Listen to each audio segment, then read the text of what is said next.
Okay, hello guys. Hari ini tips simple saja. Berapa banyak charging port dalam Nissan Navara 2.5 ya. All Nissan. Okay, kita ada 5 spek. Okay, let's check it out. Okay guys, first kita ada dekat desk sini adapter.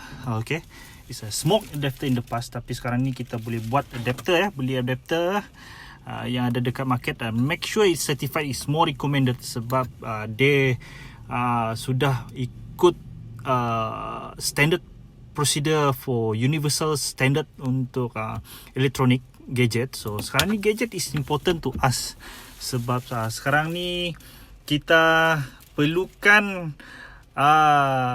kita almost 24 hours kita bersama dengan gadget, dan ini option untuk anda charge dalam kereta anda.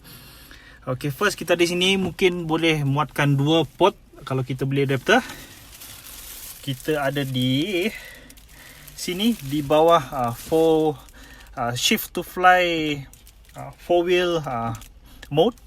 Dekat bawah sini kita ada USB adapter untuk charge juga. Okay, sebelah sini di sebelah kiri pula kita ada adapter sini satu lagi. Jadi boleh gunakan adapter dekat sini lah.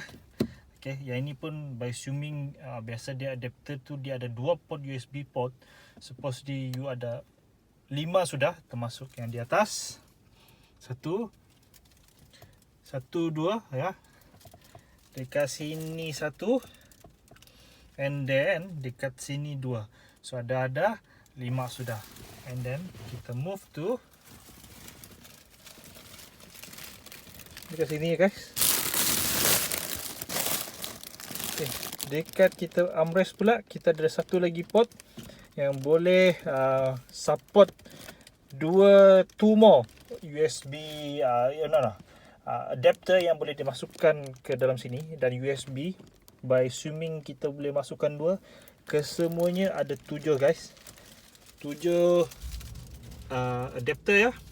Adapter pula 6 adapter yang boleh digunakan. 1 2 dekat sini, 3 4 USB adapter, dan juga dekat kita punya armrest 1 2 dekat sini. So semuanya ada 6 termasuk dekat sini USB port. So ada 7 semuanya.